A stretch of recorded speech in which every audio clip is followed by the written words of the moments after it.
Are you looking for an adventure-filled experience rooted in your Catholic faith this summer? Annunciation Heights might be exactly what your family is looking for. Nestled in the stunning beauty of Estes Park, Colorado, right at the base of Long's Peak, this Catholic camp exists for one reason: to create opportunities for a transformative encounter with Jesus Christ. My daughter and I went 2 summers ago, and it was incredible. The faith, the adventure, the friendships. It was one of those experiences that really stay with you. We loved it so much that this year our whole family is going back. Annunciation Heights offers week-long youth camps for kids in grades 3 through 12, as well as 4-day family camps where everyone can experience the beauty of the mountains together. If you're looking for a place where faith and adventure come together, this is it. They handle the adventure so that you can witness the transformation. For more information, visit annunciationheights.org.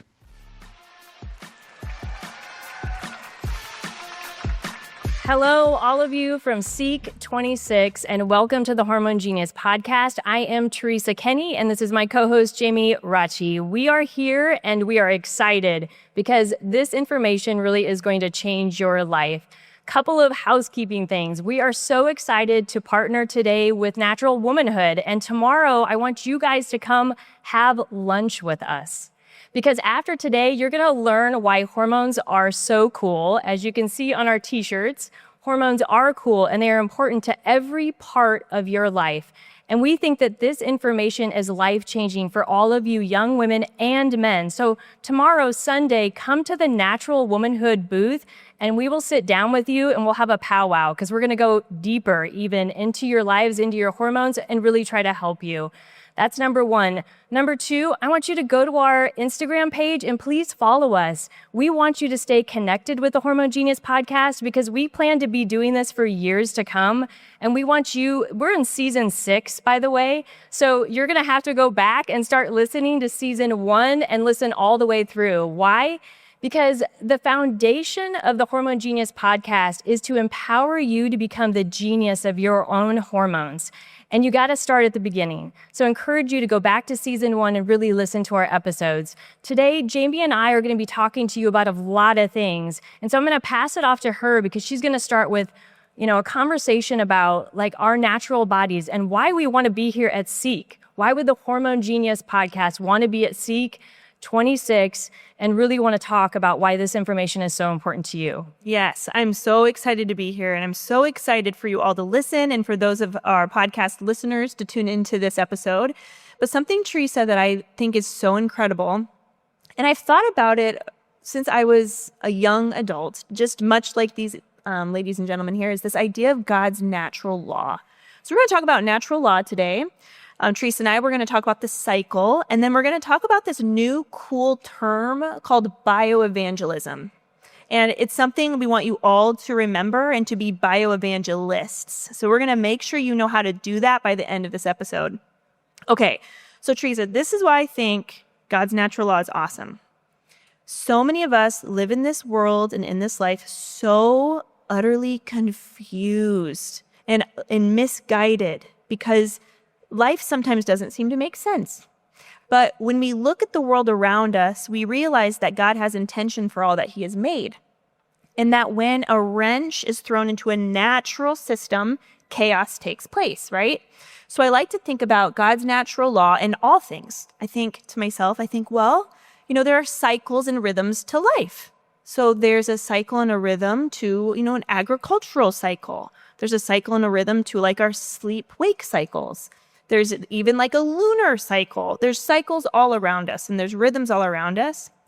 But what happens is if we interrupt those healthy cycles that are natural, part of God's design, God said, let there be an agricultural cycle.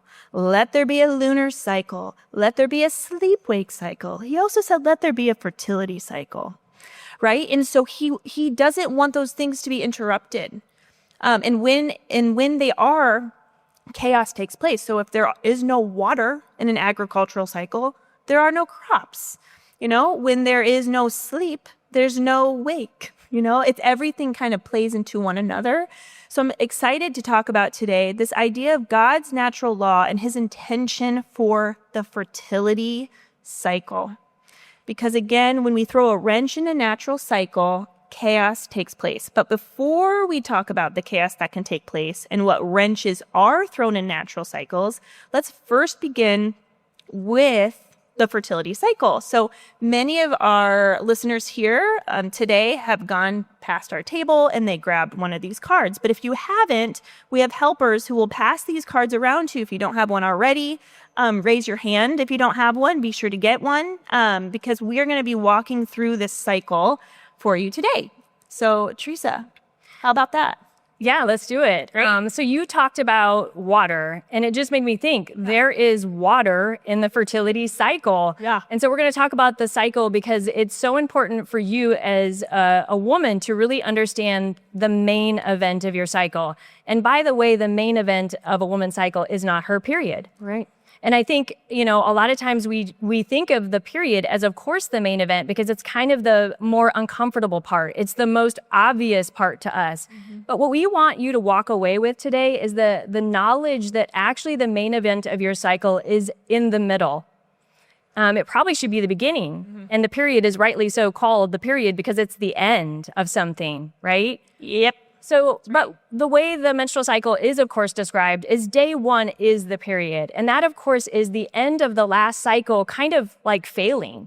The end of the last cycle failing is the fact that that cycle did not end in a conception of a pregnancy. Right. And when that happens, all of the hormones that the body had created to get prepared for pregnancy, they literally fall to the bottom. Mm-hmm. And when they fall to the bottom, that creates a shedding of the lining of the uterus. And that is what the menstrual flow is. And of course, the menstrual flow for most women average is about 3 to 5 days, 3 to 6 days. And it has a crescendo, like the bleeding increases and then it decreases again. Mm-hmm. And of course, for some people, the period is uncomfortable. And we're going to talk about a little bit more like what are things that you can do to actually help your cycle be improved. In fact, I have a LABA card at our table, and you really need to get the LABA card because it has all sorts of fun tips of how to make your period better. Yeah. So what happens after the period? Well, the body is basically preparing for this main event. And where does that start, Jamie? Where does the main event start? Because I think it'll surprise. We're talking about our father. Oh no. Okay, I know what you're referencing. In our mother's womb, it starts. We have all the eggs we're ever going to have before we're even born. Is that where you were going with that? Like, no, but that was a good answer. That was good. That's not what I was thinking of, but that is actually a super good answer. I was actually just thinking of the brain. Oh, yes. Right? Brain, of course. People do not realize that the main sex organ of the body actually is the brain. And literally, this is true for men too. Your testosterone, your sperm production, all starts in the brain. Mm-hmm. And so for women, as they finish their period, there's a little hormone that's produced called follicle stimulating hormone. And that literally is to get a follicle growing. What is that follicle supposed to do? It's supposed to be holding your one little egg that was selected to basically be released in that menstrual cycle.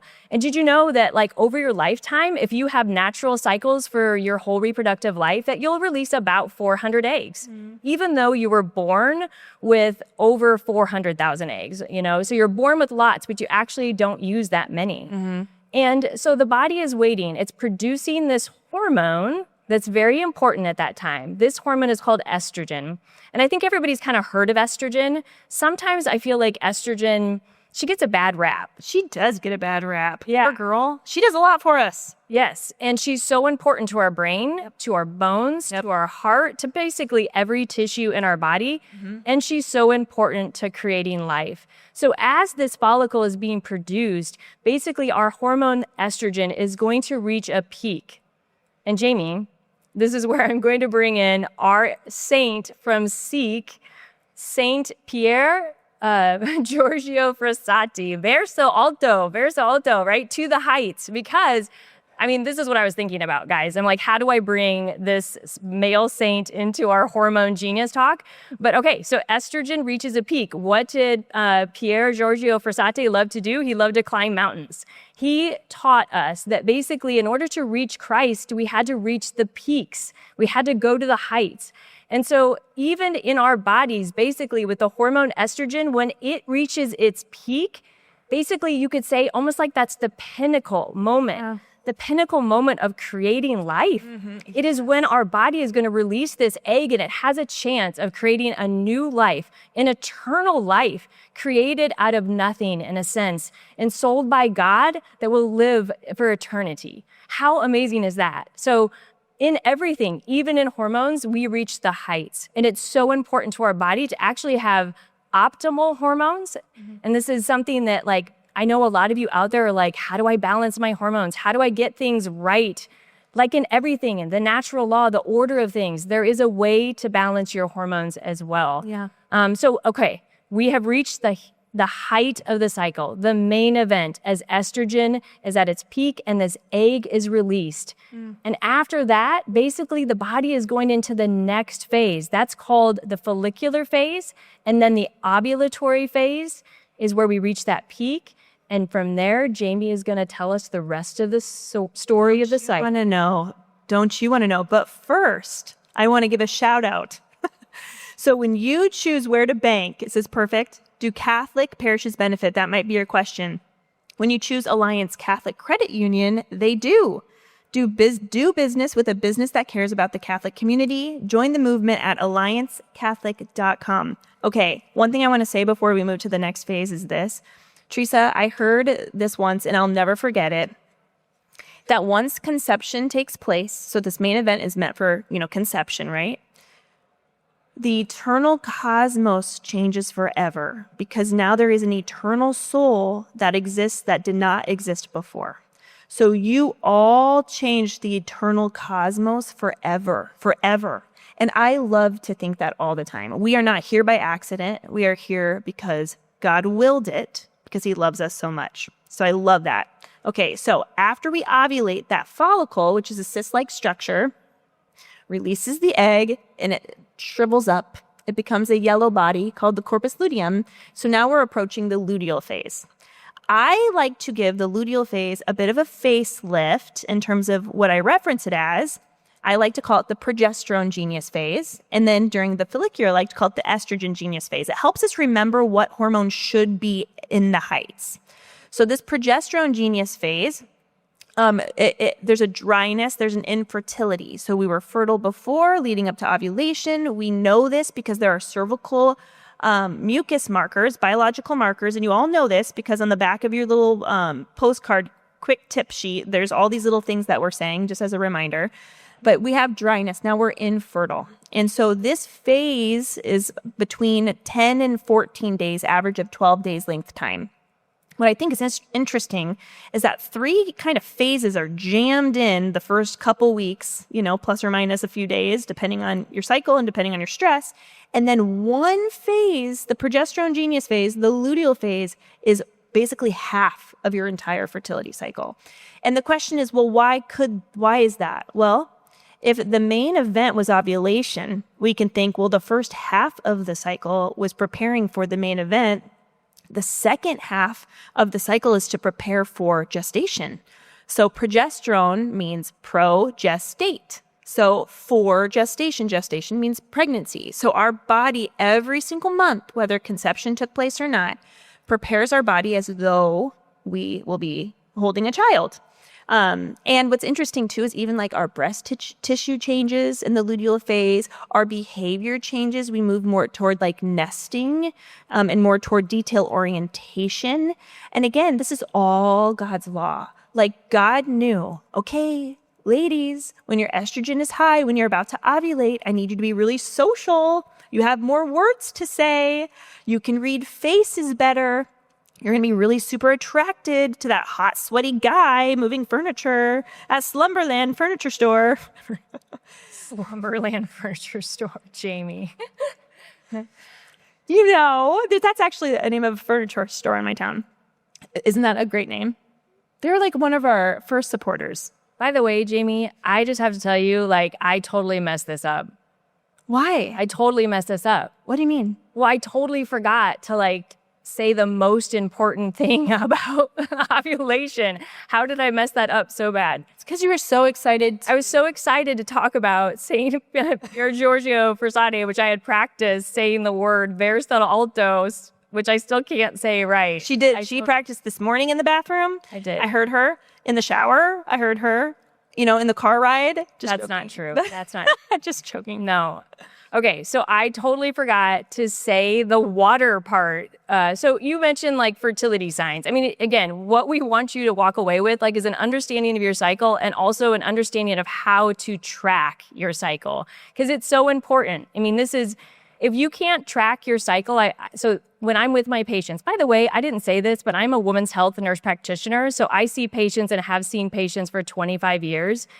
But a lot of times when I'm sitting with a young patient, I'll be like, hey, do you track your cycle? And then I'll say, hey, do you know when you ovulate? And can you tell me how you know when you ovulate? And so many times, if a woman doesn't know anything about her cycle, she looks at me with kind of I have no idea what you just said. So they don't even know what the words are. But a lot of you are more educated. I feel like social media and you guys are starting to hear about hormones and about cycles. So some of you are like, oh yeah, I track my cycle. But a lot of times it's in these apps where it's basically telling women when they're ovulating, but they're not really understanding what the biological marker of ovulation actually is. Unless you pee on your phone cannot tell you when you ovulate. So if you guys are tracking your cycle with an app, that's so great. But also understand it's only your body that can actually tell you when you ovulate.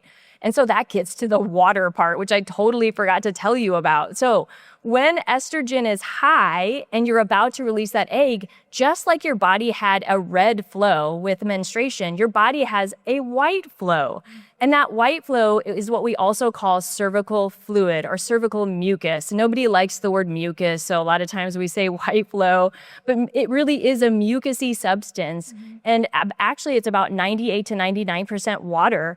And there's a really important reason that God made it so that when we're about to release this egg, that we would have this water of life. That literally, you ladies, when you go to the bathroom and you're somewhere in the middle of the cycle, you might be wiping and you just might be like, oh my gosh, this is wet, this is slippery, what's on the tissue? It's a mucousy substance. And I'm telling you, that's totally normal. You've had it since you started your periods, and every girl has that. And it is a sign of health.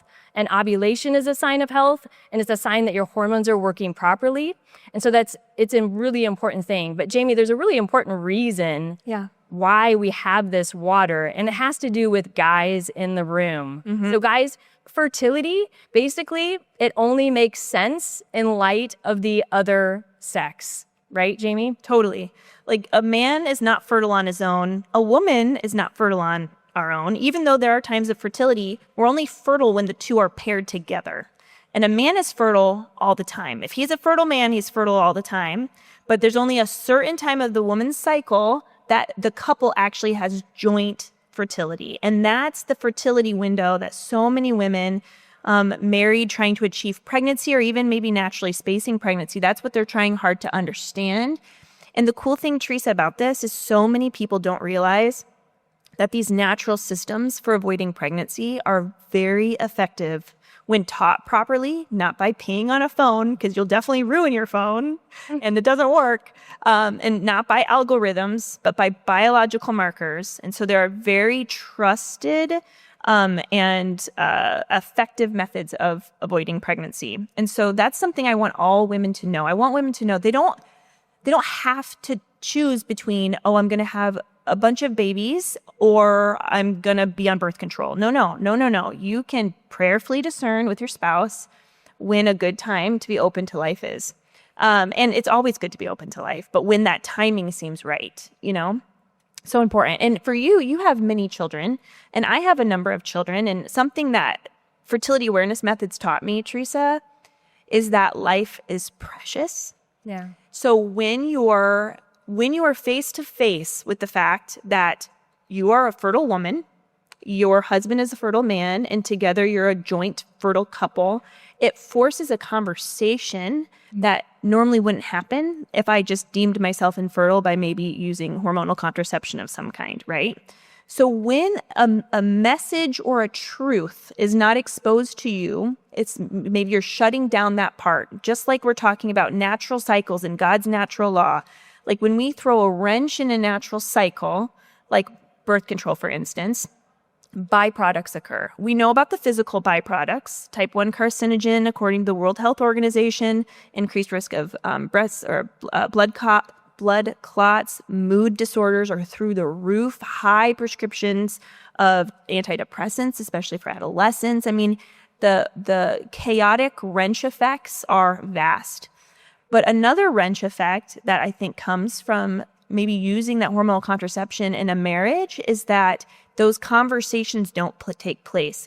And there's something about being exposed to a truth time and time again, a beautiful truth that the dignity of human life that changes and transforms your heart. Yeah. There's something about knowing and learning about how our body operates that changes us, that transforms us, that evangelizes to us. And so it's a very beautiful gift. And it's more, I always think about this, Teresa. I think all of this is more than just physical. It's so much more. Like what we do with our physical body mirrors our thoughts and it mirrors the fabric of our soul.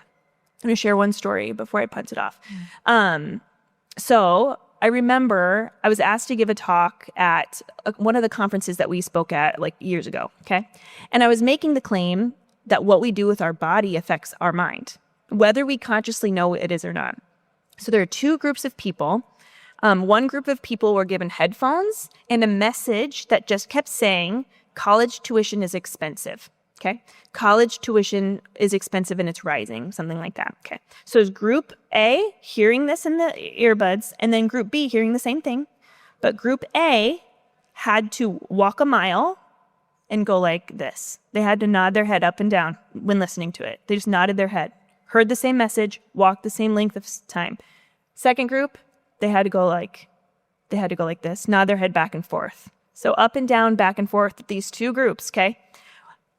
What do you think happened at the end about their perception of this message? Same message, college tuition's increasing. The group that was going like, yes, they're like, oh, great, good.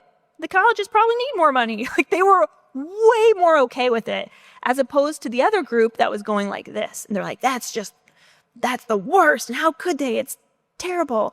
These people had no idea what these researchers were doing. It literally affected their whole mindset, what they were doing with their body. So same thing's true. When we take hormonal contraception, many of them are on for a health reason, and we have alternatives for you. So stop at our booth tomorrow. But we are making a statement to our body. We are subconsciously making a decision in our mind that tells us life isn't what we want right now.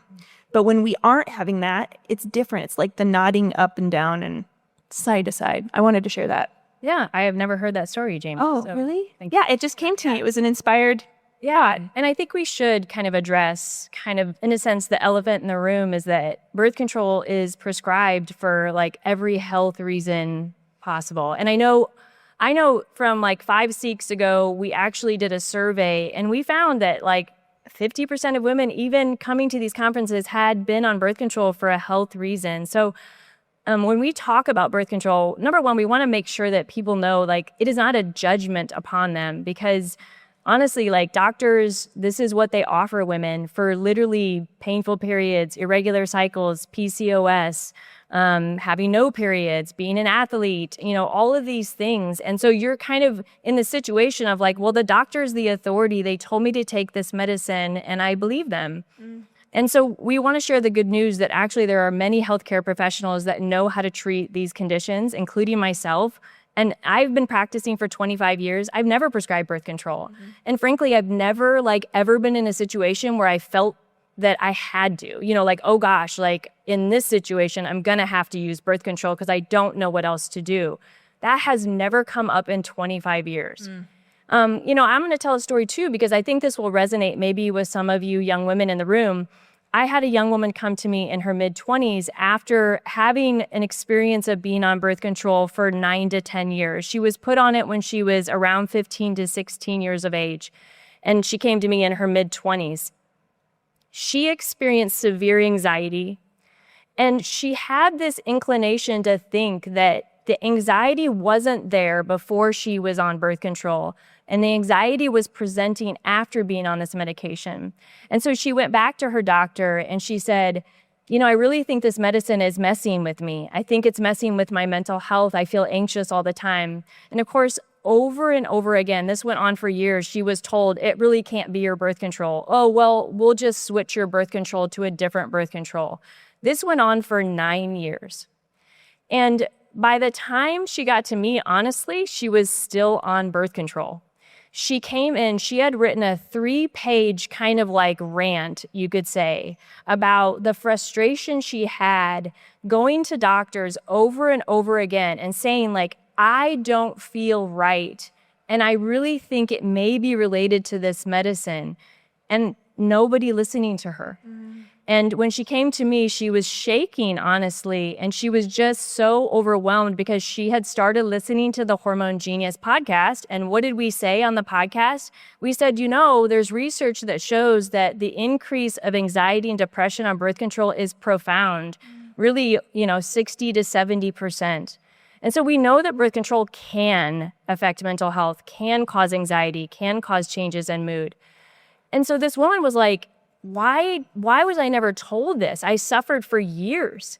And so she asked me, she's like, do you think I could go off of birth control now? And I was like, absolutely. And it was scary to her. And frankly, I told her, I'm like, I don't even know if you'll feel good if you come off of birth control. Like, I always tell people, like, it may be a bumpy ride. Why? Because it's the first time in your life that you will get to know the real hormonal you. Just think about that. Like, when we're on birth control, which is a synthetic hormone, which isn't our real God-given hormones, like, you aren't your real hormonal you. You're a different version of that. And I think women intuitively know and feel that.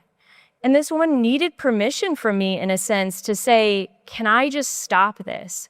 And so guess what? Good news. Like, she stopped it. 6 months later, she came back to see me, and I was like anxious to hear what she was going to say. And she said, Teresa, it's the greatest decision I have ever made in my life. For the first time in my life, I don't have crippling anxiety. Guys, she spent 9 years suffering, 9 years being, quote, gaslit, being told that your symptoms really are all in your head and it can't be related to this medicine. These stories from women happen over and over again. More than anything, Jamie and I want you to be empowered to understand your body, your cycle, your hormones. Why? Because you cannot advocate for yourself, for your own body, for your own hormones, for the future of your entire life without understanding the biology of your body, which is why it's so important that you're here today. It's so important that you go further with this information and to understand that you have the power. The doctor doesn't have the power over you. You get to decide what's best for you. And Jamie and I think your natural hormones are good. Yeah, absolutely. And again, there's so much tied into knowing thyself, like know thy cycle, know thyself. And it's true, and it's another thing too, is again, the real hormonal you may very well need hormone support, or the very hormonal you really might have a luteal phase deficiency or PCOS or something, but that's just it. We can get to the root cause for these ladies, these birth control pills. We know it just covers the problem. And the moment that birth control as a bandage is removed, that wound, that problem still exists. It doesn't fix the wound. It doesn't heal the wound. The wound is metaphorical in terms of, their hormone problem, their endocrine problem.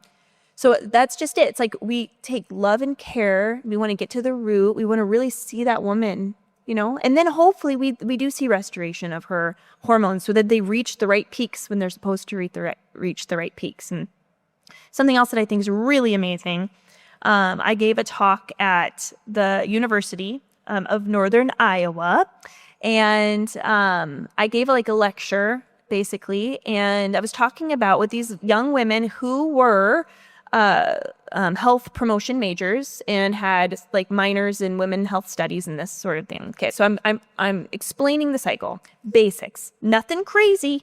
I'm just telling them the truth of how their body works. And at the end, I get a line of women standing to ask me questions, okay? I was so excited. Like, nothing made me happier that day. I thought, wow, like, not only did this information land in BTW, God invented our body, right? Like, he created us. This is what I was sharing, was not a new invention. It wasn't a new discovery. It was like just the truth. So I always think, when we are exposed to truth, we recognize it. Yes. We recognize it when we're told. Yeah. So many of us are nervous to tell other people about how their body works or about these natural systems. Oh, no, share it. We recognize it, and then we grow because of it. And we'll talk about that in a minute, what it's called, this term. But anyway, I'm speaking, and these gals line up. They're excited. And I leave. I'm on cloud 9. Nothing could make me happier. And then a few days later, I get an email from the professor, and the professor said, Jamie, this has never happened before, but all semester long, fall, they have to choose a research topic and research all semester on this one thing, and they're going to present it. And there's less than a month left, like 3 weeks left of the semester, and 8 of the women in my class changed their topic to fertility awareness-based methods, their cycle. Yeah. And they have 3 weeks to jam it all in. And that's when I knew, oh my gosh, like, women aren't even making a decision when they're not even being given all their options. They're not saying, no, I don't want to learn. They were never told. And maybe some of you have never been told, and we're telling you now. We're definitely telling you now. So when we understand our cycle, we can be empowered. And when we understand our cycle, and when we share the cycle with others, there's a process, I believe, that takes place within the body that the Lord assigned, in a sense, or that he started because we're made in the image of God. So we call it BioEvangelism. So it's our ability, it's the biology of our body's ability to evangelize to us. And this only makes sense because we're made in the image of God. That's why this makes sense. Right. So men and women made in the image of God, does it surprise us that when people learn about their cycle, women learn about their cycle, that they grow closer to the one who made them? This is so important. You guys, the wisdom of the body, it's kind of like, I've always thought theology of the body is amazing, but this is about integrating the biology of our body into theology of the body. And it really allows you to kind of see the truth of who you are. As we get closer to wrapping up, I want to tell one more story about nuns, because this is because I want everyone out there to know that hormones are for everyone. And right before I came to Seek, I gave a talk to over 40 sisters of the Archdiocese of Lincoln, Nebraska, and I have never had a more enthusiastic crowd. And I had sisters there from young to all the way in their 80s, and I joked there was a sister that was probably in her 80s, and I got to the end of the presentation, and she said, "What do you do if you just hate to exercise? I mean, I just hate to exercise." And I was like, okay, well, we got a problem there. But I was teaching them about just like health and the goodness of their bodies, and even about like cervical mucus and all the things. There's a story, though, that's really profound that happened at Seek, actually, in the last year. We had a sister who happened to be in earshot of our podcast last year. She was at a booth that she was manning, and she came up to us after we gave away 100 books, which, yes, we are giving away 100 books today. So please stick around, because you will get a book if you can stay till the end here, and we're coming close to that. And she wanted to talk to Jamie and I. But basically, what happened was that she had been on birth control all through her young sisterhood, and she had been on it for a medical reason. And then at some point in the late 2000s, she was taken off. And she had what she called a chastity crisis at that point. And she said she had to go through a lot of healing. She went through spiritual direction, and she went through a lot of healing, which she did recover from. But she said for the first time in her life, she finally understood why. And this is because, it'll go to birth control, and another side effect about birth control is that the weird thing is that it prevents pregnancy, right? And a lot of people take it to not get pregnant. But in suppressing the main event of your menstrual cycle, guess what? You also suppress your natural sex drive. in some ways almost completely. So it's a weird kind of oxymoron that women take birth control to not get pregnant, but they don't want to have sex because they have no sex drive. Because the birth control is basically stunting our natural pheromones, our natural hormones that basically attract us to the opposite sex. And so this woman had never heard that before. This beautiful sister was like, thank you for sharing with me that this was actually a part of this medicine that I took for years. And I had no idea that it had suppressed my natural, basically libido. And it was causing kind of this temptation. And it just was like profound. It made me realize hormones are for everyone. Hormones are for men too. You know, we were going to talk a little bit more about like endocrine system disruptors and how like this toxic world that we're in, you guys, we know this. There's so many toxins that men's like testosterone levels have decreased by over 50% in the last 50 years. Like there are things that in the natural order, we have really put a wrench into the system.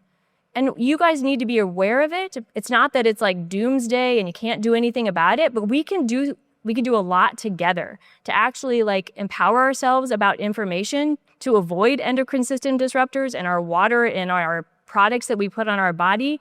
There's so much that we can do, but if we're not like empowered and educated, we won't know what to do. Right. And so we want you to take away today, basically, again, you can be a bioevangelist. You can help to evangelize the truth of your body. You first have to know and understand it yourself, but you can give that information to others. And I'm telling you, this information really will change your life. Yeah, it really will. And what I'm excited about too is at the end, of course, you're going to get these books. If you're the first 100 in line, but also me and a friend who was interviewed on our podcast twice. His name is David Getterman. His podcast episode was the most shared episode in 2024 or something like that.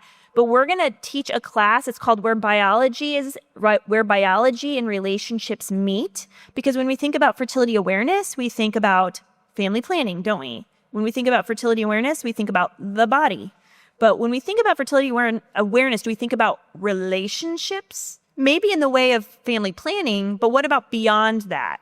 So if you're in an engaged relationship, you're married, you have a boyfriend, you want to be married someday, we are also offering a free webinar January 11th at 6 p.m. Central. And we have information for you all after the show. So make sure that you get that information from me because we would love to do that. But Teresa, this has been a great episode. And something else about that, where biology and relationships meet, we really start digging into pheromones and the way we are attracted to one another, the way God ordered natural attraction. So again, if that's something that you're wanting to learn, then please make sure that you check it out. But we talked about natural law. The Lord has an intention for everything he made, and it is not on accident. There's reason deeper than we even know or realize or can explain. We talked about the cycle, and then we talked about ways that you can be a bioevangelist by first, like Teresa said, knowing thyself, knowing thy cycle, growing and letting the body evangelize to you, but then also taking some of these extra cards that we'll have at our table and even now to give to your friends. Be an evangelist, be a bioevangelist. Make sure you share this with others. Also, just make sure Natural Womanhood, again, that we are at their booth. So please come and learn about Natural Womanhood too. They have these awesome college groups called Cycle Mindfulness Clubs. And there's already 28 across the country, but we want that to grow and expound across the entire United States. So please come and learn about Natural Womanhood. They also are mission aligned in helping to provide cycle awareness, body literacy, how to help you kind of like flow with your cycle, information about the negative harms of birth control. So please learn about Natural Womanhood too. Please come tomorrow, Sunday, and have lunch with us. Again, if you have more questions, if you're like, this is just getting your palate wet and you're like, okay, I want to go deeper, Jamie and I would love to talk to you. So come tomorrow, lunchtime, and we will sit and powwow with you. Our friendly Hormone crew today is going to be throwing out these cool shirts. We made these last year for SEEK26 because St. Joan of Arc was the patron saint. And what do they say, Jamie? It says, slaying hormones, Nope. Slaying dragons, balancing hormones. Yeah, so Jamie did an awesome job putting this shirt together. So you guys are going to get these. And again, you're going to stay with us afterwards. I would love to sign a book for you. We have 100 to give away, and we're excited. It's called The Happy Girl's Guide to Being Whole. It is basically an encyclopedia to your body.